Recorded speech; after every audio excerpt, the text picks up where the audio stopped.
con el padre Javier Rodríguez Orozco y Ana Lilia Ortiz. 5 pasos que debemos corregir los católicos.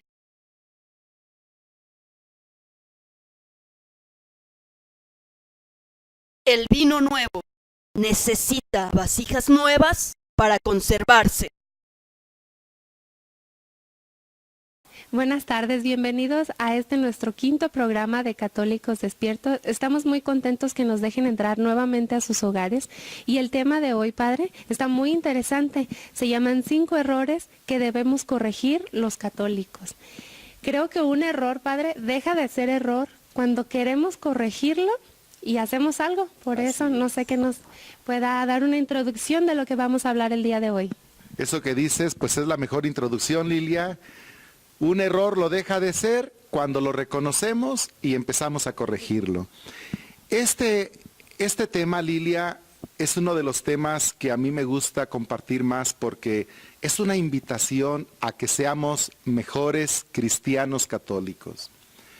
Como hemos dicho en un programa anterior, Lilia, el primer paso para cambiar es reconocer los errores. Es reconocer lo que tenemos que hacer, cambiar, renovar, quitar o poner. Hoy en este tema, desde mi corazón, se los digo porque voy a señalar llagas que tenemos los cristianos católicos, errores que tenemos y que yo he comprobado, he visto una y otra vez en muchos católicos desde que empecé a ser un cristiano católico convertido a mis 16 años.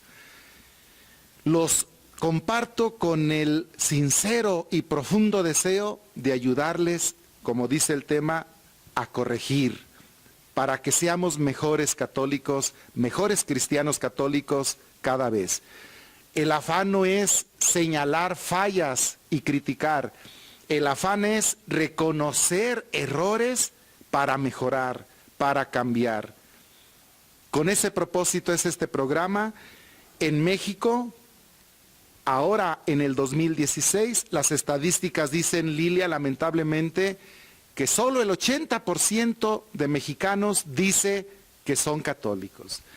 En todo el mundo la estadística de los católicos está bajando. Hoy, Lilia, la religión católica como tal ya no es la más numerosa en el mundo. Ahora los musulmanes son más en el mundo que nosotros. Y las estadísticas dicen que el catolicismo está bajando en proporción. ¿Cuál es la causa, Lilia? Sin duda que tenemos errores que no hemos corregido, que tenemos vacíos en nuestra fe que no hemos llenado y que tenemos que abrir más los ojos sobre la fe que vivimos. Por eso este programa es Católicos Despiertos, con ojos abiertos. Y con ese deseo es este quinto programa para ustedes, que ojalá lo disfruten y sobre todo nos ayude a ser mejores católicos. ¿Cuáles son los 5 errores que vamos a tratar hoy, Lilia? El primero, que la mayoría de los católicos, quiero subrayar esto, siempre decimos mayoría, nunca son todos, desde luego. Desde luego que en nuestra iglesia tenemos grandes y santos católicos, muchos católicos ejemplares, muchos católicos que se esfuerzan en vivir de veras su fe, muchos sacerdotes, obispos, muy fieles a su vocación. Y del Papa Francisco, ¿qué decir, Lilia? Es un santo, un hombre de Dios, el Papa Francisco, que precisamente estos días está por nuestro país, despertando nuestra fe a tantos católicos que lo estamos mirando y escuchando a través de los medios. Entonces, el primer error que vamos a pensar para corregir es que la mayoría de los católicos lo son por nacimiento, no por conocimiento. Lo son por costumbre, no por conversión. Y muchos católicos son por conveniencia, no por convicción, Lilia. El segundo error, que la mayoría de los católicos viven la fe aislados, Lilia, sin comunidad. Y la fe cristiana no se puede vivir aislados, solamente en comunidad, como lo vamos a reflexionar. Tercer error, que la mayoría de los católicos no leen. no conocen y por lo tanto muchas deficiencias a la hora de vivir y de predicar la palabra de Dios en la Biblia. El cuarto error, muchos católicos viven una religiosidad popular, Ana Lilia, desviada y sin compromiso. Tenemos que reconocer que muchos hermanos católicos en su religiosidad se quedan solo en la costumbre, en la tradición, sin llegar a la vida, a la conversión. Y el quinto error, Ana Lilia, que muchos católicos no aceptan cambios ni renovación en su vida de fe y a veces ni en la iglesia. Esos 5 errores, Lilia, vamos a compartir en este día. ¿Cómo vamos a querer algo que nunca hemos conocido? ¿O cómo vamos a extrañar algo que no conocemos, que nunca hemos tenido? Sin duda, pues yo soy católica y vengo de una familia católica y tal vez hasta por costumbre, pero he aprendido a conocer la iglesia católica. Me falta mucho, padre, me falta mucho crecer en ella, pero me siento muy orgullosa de pertenecer a la iglesia católica. Siento que el mundo y la iglesia necesitan católicos orgullosos de su fe, que sientan la alegría y la obligación de compartirlo con los demás, no sé. Así es, Lilia, exactamente, esa es la finalidad, porque en nuestra iglesia hay, como decía, muchos católicos que lo son por nacimiento, no por conocimiento. Si le preguntamos, ¿usted por qué es católico? La mayoría de la gente dice, Lilia, es que mi familia es católica, mis padres fueron católicos, yo nací en un hogar católico. Pero no basta eso. Si usted nace un día en un avión, usted no va a ser por eso un piloto en el avión. No va a ser una sobrecargo en el avión. Si usted un día le toca nacer en la calle, no va a ser un callejero. Es decir, el nacimiento, Lilia, en realidad no tendría que determinar cosas en nuestras vidas, ni siquiera la fe. La fe se tiene que vivir por conocimiento, el conocimiento de Dios en la palabra. El católico tiene que serlo porque conoce su fe, Lilia, y porque conoce su fe le convence, y porque conoce su fe sabe qué cree, sabe qué es lo que espera de su fe. Por ejemplo, con la muerte de mi madre, la gente que pudo acompañarnos y que vuelvo a agradecer, pudo ver, por ejemplo, el testimonio en las oraciones de la seguridad que yo en lo personal, Lilia, tengo de que mi madre está con Dios en el cielo. Porque conozco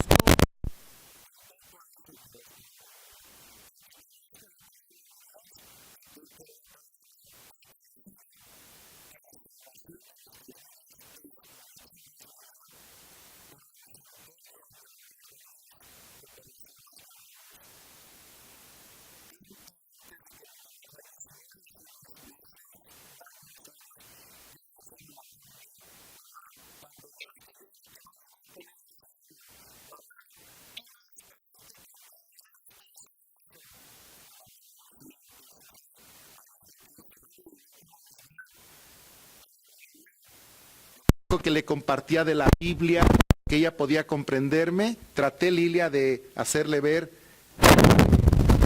lo que la palabra enseña es el gran amor de Dios, la gran misericordia de Dios, que a fin de cuentas es por lo que nos salvamos y nos vamos con Él. Entonces necesitamos conocer más nuestra fe. Muchos católicos, Lilia, también lo son solo por costumbre. Costumbres. El miércoles de ceniza que acaba de pasar, Lilia, muchísima gente va a la ceniza. Hay gente, Lilia, que ni siquiera va los domingos a misa, pero no le falta la ceniza. Entonces, ¿cómo es posible que una costumbre muy buena, una costumbre a la que la iglesia nos invita a vivir, pero una costumbre ni siquiera obliga a recibir ceniza el miércoles de ceniza? Es una invitación de la iglesia, no una obligación. Pero es una costumbre a la que mucha gente, Lilia, va, no se pierde. Y sin embargo, la misa, que es un mandato bíblico, que es un mandamiento de la iglesia, no va. ¿Qué quiere decir eso? El poder de las costumbres sobre el conocimiento y sobre la conversión en nuestra vida. Ojalá, Lilia, que todas esas costumbres religiosas que tienen tantos católicos, de veras los lleven a conversión de vida, a un cambio de vida, porque costumbre sin conversión es perdición. Qué buena frase, ¿eh? Y en este momento surgió, costumbres sin conversión es perdición. Hermanos católicos que les gustan mucho costumbres religiosas, que esas costumbres los lleven a la conversión cada vez más a Dios, a Jesucristo, y que se note en la vida nueva que viven. Y muchos católicos, Lilia, son también por conveniencia, no por convicción.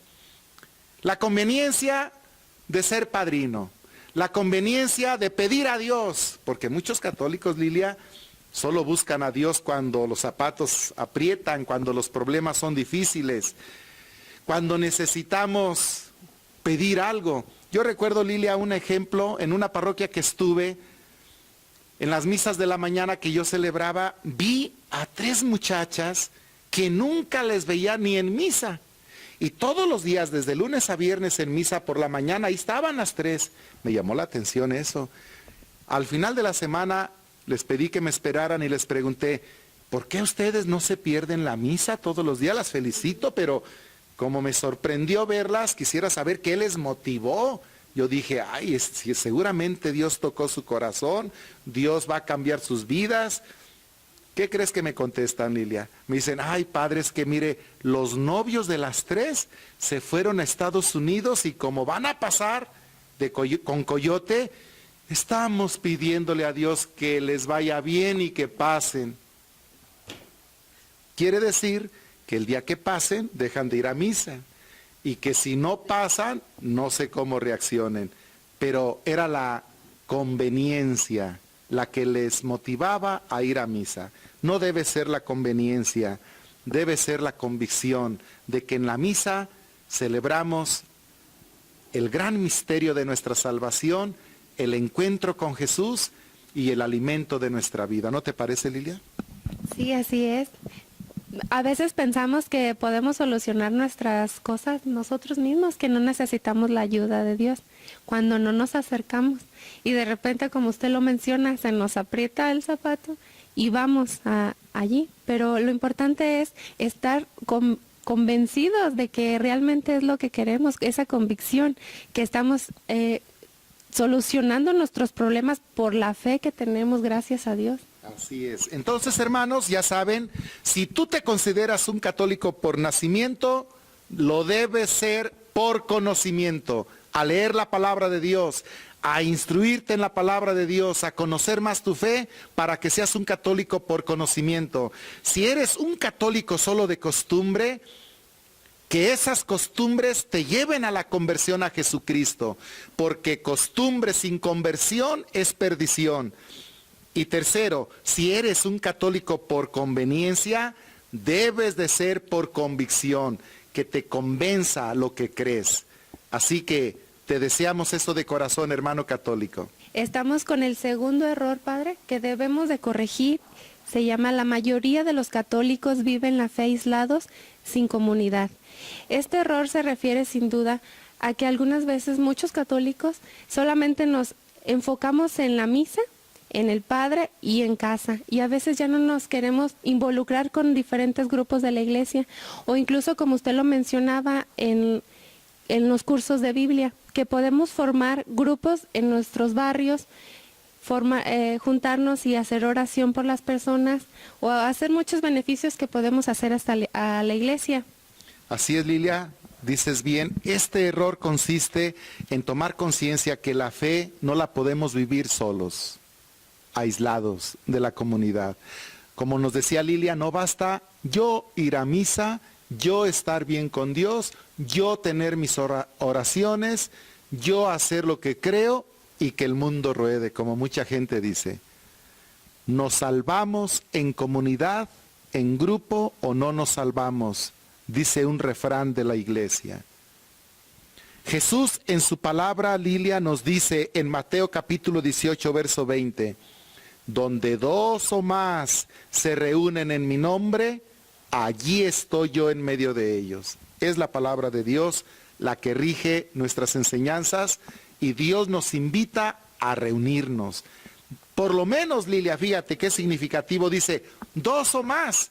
Jesús ya nos está diciendo que no iba a ser fácil reunir a muchos, que no iba a ser fácil que muchos comprendieran y vivieran esta enseñanza suya, pero donde 2 o más, Lilia, se reúnen en su nombre, ahí está Él en medio de ellos.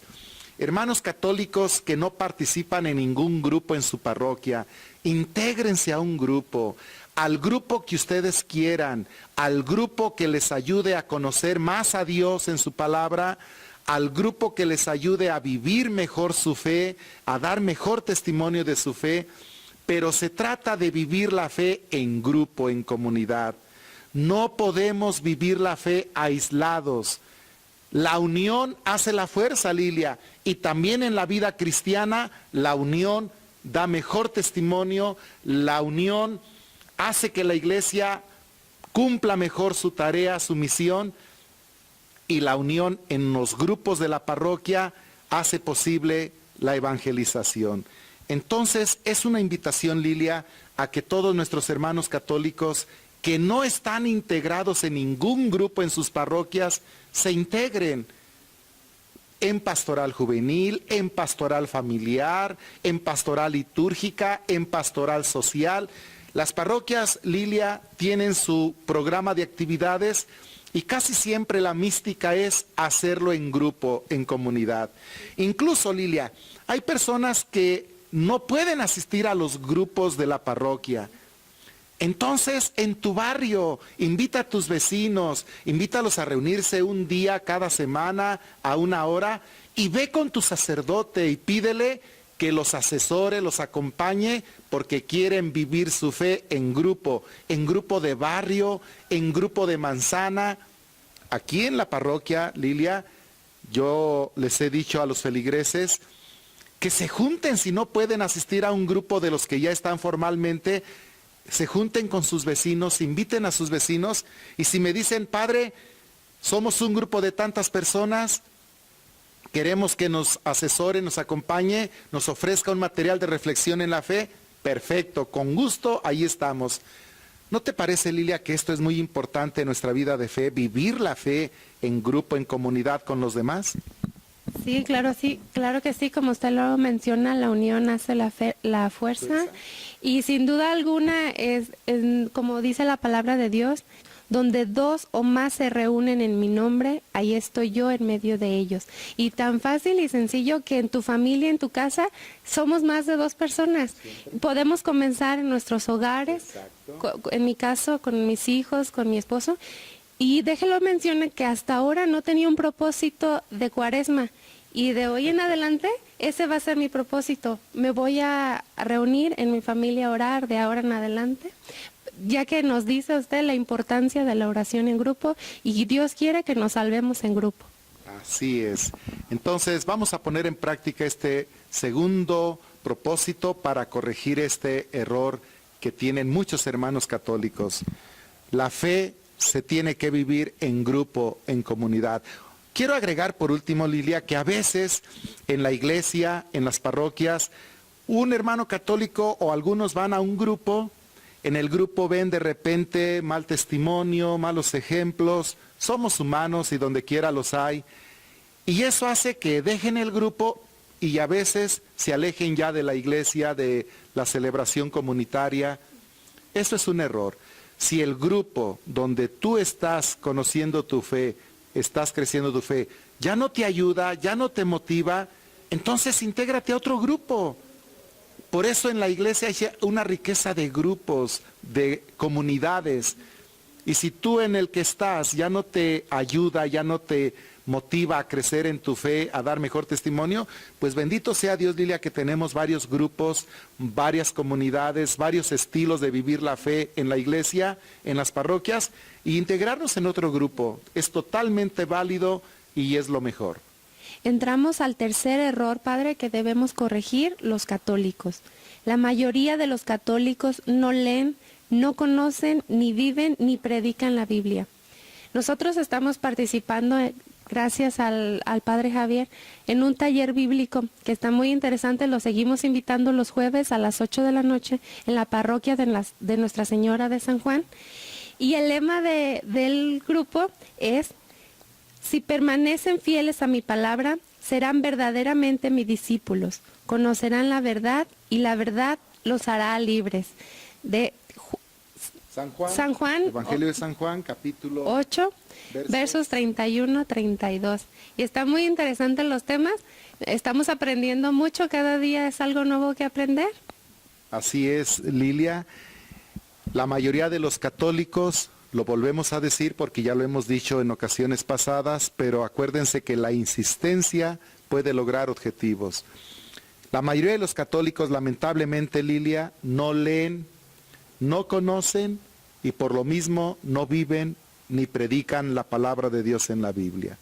Ya nos leías tú ese texto de Jesús que vale la pena recalcar y sobre todo meditar con el corazón para responderle a Dios con nuestros hechos.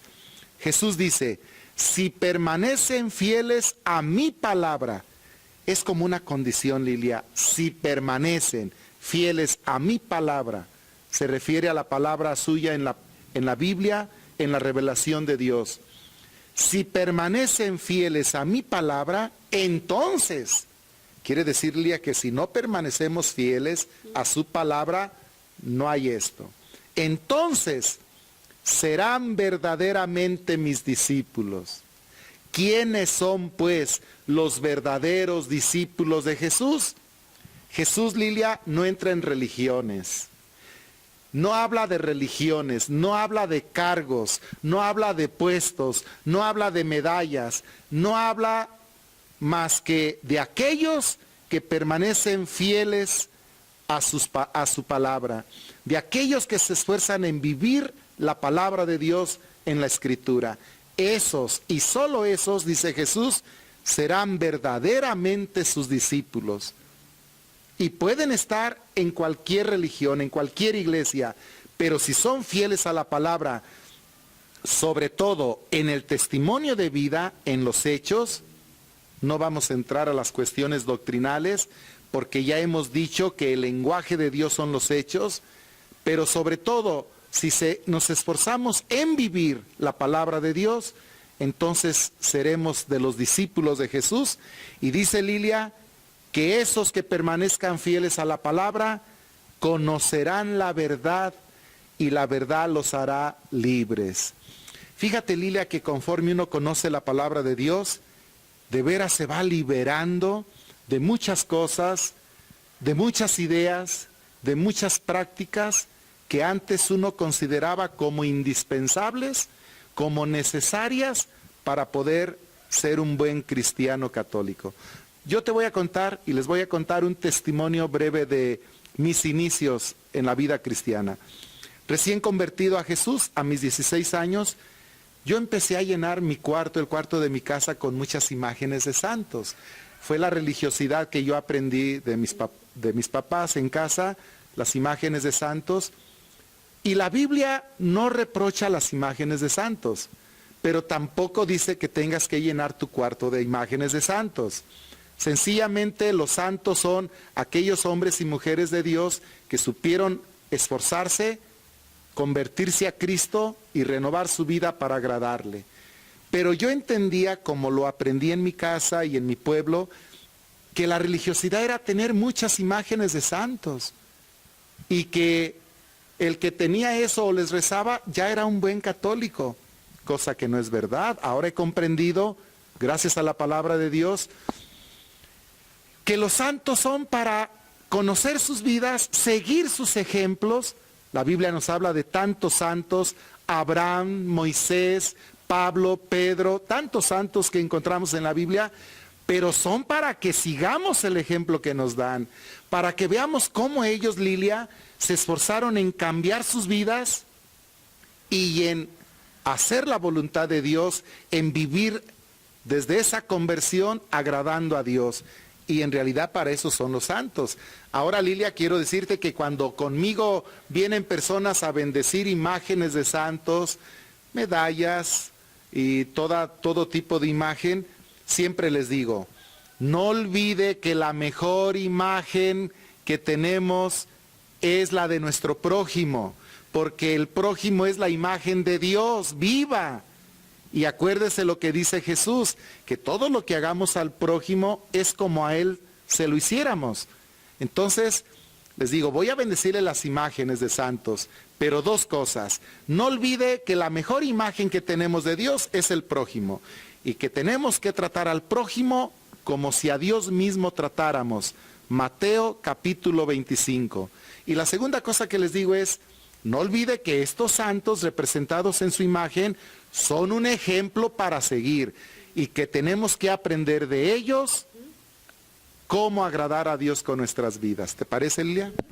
Sin duda alguna, dar un testimonio de vida de un católico realmente convertido y convencido. Así es, convertido y convencido. Entonces, hermanos católicos, corrijamos este error y pongámonos a leer más la palabra de Dios, empezando por el Nuevo Testamento, los Evangelios, a conocer más la Biblia. Asiste a los talleres bíblicos o estudio bíblico que te ofrezca tu parroquia y a tratar de vivir desde luego la palabra de Dios y compartirla con los demás. El cuarto error que debemos corregir los católicos: muchos católicos viven una religiosidad popular desviada y sin compromiso, puras costumbres. ¿Qué nos puede decir usted, padre, acerca de tantas personas que somos muy devotos de cargar imágenes a los lugares que vayamos, prender veladoras a cada santito o ir en peregrinaciones muy largas? Todo esto que mencionas, Lidia, forma parte de la religiosidad popular de nuestro pueblo. El Papa Francisco nos ha dicho de la gran riqueza que existe en esa religiosidad popular. Los documentos de la Iglesia, el documento de Puebla aquí en América Latina, habla mucho de la riqueza de la religiosidad popular.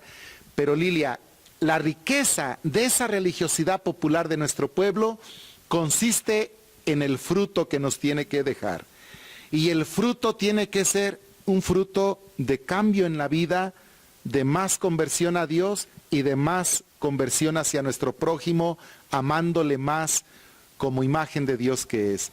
Pero una religiosidad, Lilia, como mencionabas, gente que le guste mucho tener medallas, prender veladoras a los santos, hacer mandas, prometer tantas cosas en su religiosidad, rezar novenas, todo eso que forma parte de la religiosidad. Si todo eso que hace la gente, Lilia, no le motiva, no le hace cambiar en su vida, ser mejor esposo, mejor esposa, mejor padre de familia, mejor hermano, mejor vecino, mejor amigo, mejor cristiano, ¿de qué le sirve? ¿Dónde está la riqueza de esa religiosidad? ¿Dónde está el fruto de esa religiosidad?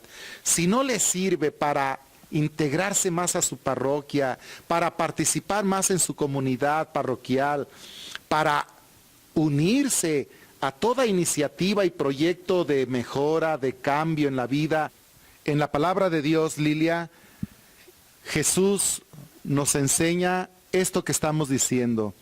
La religiosidad y la fe nos tienen que servir para un cambio en nuestras vidas hacia el prójimo y en nuestra relación con Dios.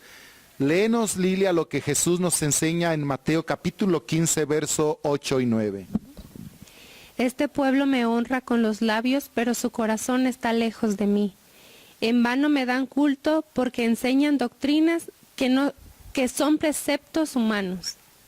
Fíjense qué claro y directo es Jesús. Dice que el pueblo le puede honrar a Dios con los labios, como decimos nosotros, de labios para afuera, pero tener el corazón lejos de Dios, Lilia. Y Jesús nos advierte, en vano me dan culto, es decir, a Él no le va a agradar el culto que le demos. Dice, porque enseñan doctrinas que son preceptos humanos. De repente se nos meten, Lilia, algunas costumbres religiosas que son preceptos humanos, que a veces incluso ni la iglesia aprueba o conoce. A mucha gente, más en otros lugares, se le da por inventar cosas y meterlas ya dentro de la religiosidad, estos preceptos humanos que dice Jesús, pero que en su momento se tienen que discernir, que pensar. Me dice, ya. El pueblo judío era muy amante también de la religiosidad popular. Jesús lo vio, lo conoció, pero Jesús les advirtió, y también a nosotros, que esa religiosidad, si no nos lleva a un cambio de vida hacia el prójimo y hacia Dios, no le agradan a Él. Léenos, Lilia, lo que Jesús nos enseña en Mateo capítulo 15, verso 8 o 9, sobre las prácticas de mucha religiosidad popular. Este pueblo me honra con los labios, pero su corazón está lejos de mí. En vano me dan culto porque enseñan doctrinas que son preceptos humanos. Ahí está muy clara la enseñanza de Jesús. Lo que Él quiere es que le amemos de corazón y que le amemos, Lilia, con la vida, con los hechos. Si no hay eso, en vano le ofrecemos culto, en vano le honramos con labios, en vano tanta religiosidad o prácticas religiosas si no nos llevan a un cambio en nuestra vida. El quinto error que debemos corregir: muchos católicos no aceptan cambios ni renovación en la iglesia. Y en este tiempo, Padre, estamos viendo un papa que está renovando totalmente la iglesia. Tiene cambios muy buenos para la iglesia, para todos nosotros, pero aún así mucha gente no lo está aceptando, incluso dentro de la iglesia. Tiene enemigos. Pero volvamos a lo mismo, no dejémonos que nuestra iglesia se haga monótona. Podemos ser diferentes, sí. Claro, así es. La iglesia va a ser como tú y yo, como nosotros, Lilia, queramos que sea, porque nosotros somos la iglesia. Y el Papa Francisco, pero ya antes y desde el principio la palabra de Dios, nos invitan siempre a vivir renovándonos continuamente. El Papa Francisco, como decías, Lilia, ha repetido muchas veces, no solo con sus palabras, sus gestos, sus actitudes, ojalá lo estemos mirando ahora que está en México, en nuestro país. Todo en él es una invitación a cambiar, a renovarnos. Y como bien dices, Lilia, esto también le trae problemas. ¿Por qué? Porque aún dentro de la iglesia hay mucha gente que no quiere cambios. Hay obispos que no quieren cambios. Hay curas y sacerdotes que no quieren cambios. Hay laicos que no quieren cambios. Quizá porque el cambio podría traer alteraciones en la posición que se tiene, en los privilegios que se tienen. Quizá porque el cambio nos obligaría a renunciar a cosas, a títulos, a formas de ser, como el Papa Francisco dice, quiero una iglesia pobre y para los pobres. Imagínate muchos curas allá en el Vaticano y donde quiera que solamente pueden vivir en los privilegios, en la riqueza, oyen a un Papa hablar de pobreza para los pobres, claro que no les va a gustar. Muchos que ven la autoridad como poder, como para mandar solo a los demás, para tener sumiso a todo mundo, y de repente oyen al Papa decir que todo el pueblo de Dios debe hablar. A los obispos les dice en su exhortación que escuchen a todos, no solo a los que les acarician el oído. Este Papa de veras es un hombre de Dios que nos está invitando a renovarnos. La iglesia se tiene que renovar siempre. Lo ha dicho el concilio, lo ha dicho la iglesia, pero este Papa Francisco no solamente lo sigue diciendo y diciendo, sino viviendo. Y esto es lo más hermoso. La palabra de Dios, Lilia, dice en Mateo capítulo 9, verso 17, el vino nuevo necesita vasijas nuevas para conservarse. Jesús ha venido a renovarnos, a renovar la iglesia. Él quiere un pueblo que se esté renovando continuamente. El Apocalipsis en el capítulo 21, verso 5 dice, he aquí que yo hago un mundo nuevo. Otra versión de la Biblia dice, he aquí que yo hago nuevas todas las cosas. Lilia, definitivamente nuestra actitud como cristianos católicos debe estar siempre por buscar la renovación desde la palabra de Dios. Desde ahora el ejemplo del Papa Francisco, necesitamos tener una iglesia que se renueve, como tú decías muy bien hace un momento, que no sea monótona, para que podamos volver a ser atractivos. El Papa dice que el convencimiento en la gente para que quiera la iglesia debe ser por atracción, que la evangelización debe ser por atracción, es decir, que quienes miran a la iglesia, quienes ven a la iglesia, a los grupos parroquiales, a nosotros como católicos, les debe atraer la fe que vivimos, les debe atraer el testimonio que nos esforzamos en dar, les debe atraer nuestro estilo de vida. Por atracción, dice el Papa Francisco. Así que, hermanos católicos, cuando haya cambios en nuestra iglesia, y los va a seguir habiendo, como los que está impulsando el Papa Francisco, como los que pueden impulsar los sacerdotes de tu parroquia, el obispo de tu diócesis, cuando haya cambios en la iglesia, porque los tiene que seguir habiendo, unámonos a esos cambios. Tenemos que esforzarnos todos en renovar la iglesia, laicos, sacerdotes, obispos, el Papa ya lo tenemos seguro, pero seamos gente, Lilia, que quiera cambios para mejorar. Eso, hay que recalcarlo. Cambios para mejorar. Siempre habrá algo que cambiar, algo que renovar en la iglesia, en nuestra vida, en nuestra comunidad, y tenemos que luchar por una iglesia que continuamente se renueva. Ese es un error que tenemos que corregir los católicos. Y el último de los que estamos meditando. Sin duda alguna tenemos que tener nuestra mente y nuestro corazón abiertos. Muchas gracias por habernos acompañado y quiero recordarle una frase muy bonita: el que es fiel en lo poco, es fiel en lo mucho. Así es. ¿Y nuestro siguiente programa? Sí, no se pierdan el siguiente programa que tratará sobre el sacramento de la confesión, que lo pidió de Lulú Martínez, gracias por tu sugerencia. Y así todos ustedes, amigos, ¿de qué tema quieren que hablemos? Incluso, Lilia, nos pueden hacer preguntas sobre alguna duda en su vida de fe, sobre algún problema. Y por qué no aquí, al iniciar el programa, les damos respuesta. Queremos tener comunicación con todos ustedes. Los esperamos, pues, en nuestro siguiente programa. Y recuerden nuestro propósito: Católicos despiertos. La iglesia siempre se tiene que reformar, si no, se queda atrás. Papa Francisco, julio 2013.